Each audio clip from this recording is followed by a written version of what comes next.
Dua kekuatan sepak bola Asia Tenggara Timnas U23 dan Vietnam U23 akan bertemu di final Piala AFF U23 di Stadion Gelora Bung Karno malam nanti. Timnas U23 yakin menang dan tanpa perlu perpanjangan waktu. Sementara Vietnam sebagai juara bertahan juga yakin mampu menekuk Indonesia untuk meraih trofi ketiga Piala AFF U23.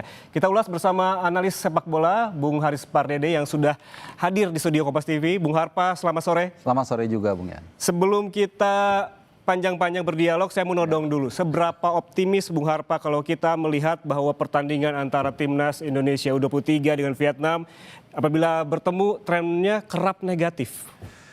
Ya, saya optimis pertandingan ini akan berlangsung seru dan ketat. Itu yang pasti. Kalau saya ditanya atau ditodong tadi apakah optimis menang, chance-nya 50-50. Ya, karena ini berdasarkan dari perjalanan dari kedua tim selama di grup. Tadi teman-teman redaksi sudah menyajikan potongan komentator dari pelatih pelatih dari Vietnam.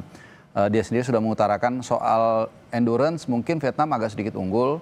Kenapa? Karena mereka pertandingan lebih sedikit satu. Kemudian kita main 30 menit lebih lama karena kita perpanjang waktu saat menghadapi Thailand. Tapi dia juga mengatakan ini adalah soal mental. Nah, kemudian kita ada keuntungan soal tuan rumah. Tapi Vietnam juga punya keunggulan dalam kerja sama tim. Dalam set piece mereka sangat luar biasa, bola-bola mati. Jadi kalau saya lihat ini 50-50. Tapi buat saya yang terpenting adalah bagaimana buat saya pribadi ya, akan lahir pemain-pemain yang matang nanti dan siap mengetuk pintu tim nasional senior. Karena ada beberapa pemain yang kelihatannya punya potensi. Jens Raven. Siapa saja? Jens Raven misalnya. Karena ini sendiri saya todong Patrick Kluivert waktu di FC House di Kuala Lumpur. Saya tanya, termasuk juga dengan asistennya Sofian, saya tanya kira-kira ada nggak mungkin Jens Raven masuk menggantikan Ole. Dia bilang maybe gitu. Dan dia bilang setelah ini saya akan langsung ke Jakarta nonton U23 dan memang dia lakukan kan. Jadi itu yang terpenting buat saya. Kemudian juga ada saya nggak tahu mungkin Muhammad Ferrari, mungkin Arkan Fikri, atau Raihan Hanan, atau Donitri yang tentunya kalau kita sepakat lebih penting bagaimana pemain ini bisa membantu tim nasional senior untuk nanti round 4 di Saudi. Kalau kita tadi bahas mengenai sejarah Indonesia melawan Vietnam, kerap negatif. Sebetulnya apa saja sih yang bisa dipelajari dari permainan Vietnam? Kalau kita nonton begitu ya, Vietnam sebelumnya tuh permainannya tek-tek, tegas, menyerang begitu. Apa yang harus dipelajari dan diantisipasi? Ada dua hal secara umum yang harus diantisipasi oleh pasukan Vandenberg kalau kita setiap berhadapan dengan Vietnam. Satu, masalah mental. Masalah mental itu apa? Mereka ini sangat paham karakter Indonesia, gampang dipantik emosinya. Makanya dulu era Park Hang-seo itu kita paling gampang dikalahin. Kenapa? Bukan soal materi menurut saya, walaupun waktu itu tanpa diaspora. Karena setiap konferensi pers, H-1, Park Hang-seo itu selalu bikin statement yang bikin kuping kita merah. Kemudian diamplifikasi oleh netizen, didengar oleh pemain, kemudian mereka emosi. Tapi itu mulai hilang di era Trozier. Ya, dia nggak paham situasi seperti itu, sehingga para pemain kita lebih tenang. Itu yang pertama. Makanya waktu itu kalau kita ingat, di Piala Asia Senior saat kita menang 1-0, itu kan gara-gara kita justru dilanggar streak sehingga akhirnya dapat penalti. Itu yang pertama. Jadi soal mental kita jangan gampang terprovokasi. Timnya Vandenberg harus ngasih masukan nih ke pemain. Jangan dipancing. Nanti pasti stress talk tuh ada ya. Nah, itu yang pertama. Yang kedua soal permainan. Kalau kita lihat 7 gol yang tercipta selama 3 pertandingan, 2 di grup dan 1 di Filipina, lawan Filipina di semifinal, itu dari 7 gol 6 diawali dari crossing, Mas. Dari crossing, apakah crossing bola hidup, ataukah dari tendangan penjuru, dan 4 diantaranya dari 7 gol itu, 4 itu dari sundulan. Dan itu banyak lagi peluang-peluang yang dari sundulan yang ditepis, yang dianulir dan lain-lain. Artinya secara umum kita sudah bisa melihat nih, seperti apa gaya bermain dari Vietnam, dan saya yakin pasukan Vandenberg, pelatih Vandenberg sudah mengantisipasi itu. Kalau kita melihat karakter dari Vandenberg ini kerap sekali menerapkan pola-pola yang bisa dibilang quote unquote tanda kutip ajaib begitu. Kita lihat di dua pertandingan sebelumnya melawan Malaysia dan juga Thailand gitu. Kerap melakukan pertukaran pemain yang memang banyak yang bilang tidak pada tempatnya begitu. Pendapatannya seperti apa? Memang netizen tidak salah dalam menilai ya. Tapi ketika kita sering mengikuti konferensi pers, menanyakan langsung ke orang yang bersangkutan, kadang-kadang itu bukannya asal-asalan begitu. Saya sedikit masih mau flashback ke Piala Asia Senior saat kita kalah 3-1 dari Jepang. Saat itu kalau kita masih ingat, Elkan Bagot itu di 10 menit terakhir disuruh maju di depan. Seperti Muhammad Ferrari saat kita menghadapi Thailand. Ketika di mix zone, saya bertanya dengan Sintayong saat itu pelatih timnas, ini spontan atau by design? Dia bilang by design. Memang kita kadang-kadang menyiapkan juga alternatif kalau buntu. Dan kebetulan saya nggak meliput untuk yang U23 kali ini ya. Tapi itu menarik untuk dikatakan atau ditanyakan ke Kohen Nur. Apakah Muhammad Ferrari, mungkin itu dimasukkan Mas Yan, emang sengaja atau spontan aja salah-salahan? Saya yakin nggak. Makanya ketika dia ada di depan, fungsi dia tuh ada dua. Sebagai distraction dan juga mungkin sebagai goal getter. Dan saya pikir setelah itu kan dia akhirnya berhasil. Jens Raven jadi ada ruang untuk menanduk bola dan akhirnya satu sama. Oke, nanti kita lanjutkan semakin seru perbincangan kita. Namun kita lihat dulu 5 jam menuju kick off begitu. Kita lihat dulu suasananya di Gelora Bung Karno. Kita langsung bergabung dengan jurnalis Kompas TV, ada Asri Gunawan di sana.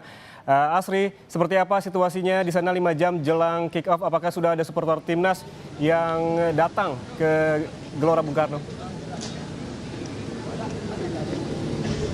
Pantauan saya Yan, saat ini Gelora Bung Karno Jakarta belum terlalu ramai supporter skuad Garuda begitu ya, karena kalau mengingat hari ini merupakan hari kerja, jadi kemungkinan besar masyarakat termasuk supporter skuad Garuda masih menjalankan aktivitasnya masing-masing. Kalau pertandingan pukul 20 waktu Indonesia Barat, biasanya GBK ini mulai diserbu sekitar pukul 17, jadi 3 jam sebelum pertandingan. Tapi meskipun demikian, ada beberapa tadi supporter yang sudah mengenakan jersey dan siap untuk mendukung timnas melawan Vietnam nanti malam. Dan mereka juga punya ekspektasi yang besar begitu terhadap skuad Garuda, karena kita ketahui bersama di final Piala AFF U23 2025 ini bukan hanya ajang atau perebutan trofi saja, tapi juga ini menjadi ajang untuk adu kekuatan raksasa besar sepak bola muda di Asia Tenggara. Dan tentunya kalau untuk skuad Garuda, untuk Indonesia, tentu ini bisa jadi ajang balas dendam setelah kalah melawan Vietnam 2 tahun lalu di Piala AFF U23 2023. Dan banyak sekali harapan dan ekspektasi yang dimiliki oleh para supporter terhadap timnas nanti malam. Ada juga beberapa pemain jagoan yang disebutkan, dan tadi para supporter tidak hanya dari daerah Jakarta, tapi ada yang rela datang dari Depok, sengaja dari pagi sudah bersiap untuk kemudian bisa tiba lebih dulu di Gelora Bung Karno Jakarta dan nanti bisa masuk stadion lebih awal. Ada yang membawa anak-anaknya juga. Ramai sekali Yan, dan luar biasa sekali antusiasmenya, meski memang seperti yang saya sebutkan belum begitu ramai, belum begitu padat begitu ya, bisa dihitung jari begitu supporter yang tiba di sini. Nah, seperti apa ekspektasi yang ditaruh dan juga bagaimana prediksi skor dari para supporter? Saya sudah mewawancarai beberapa supporter timnas Indonesia sebelumnya yang telah kami rekam, silakan. Untuk ekspektasi Garuda Muda, insya Allah kita gol ya 1-0, karena permainan sangat seru ini. Untungnya kita tuan rumah. Emang skill sih kita ya mungkin tipis lah ya kan, cuma kita yakin Indonesia pasti menang. Yakin Indonesia masih menang? Skornya 1-0. Siapa pemain jagoannya? Jagoan saya siapa tuh, yang si Arhan ya? Farhan ya? Iya. Oh, oke.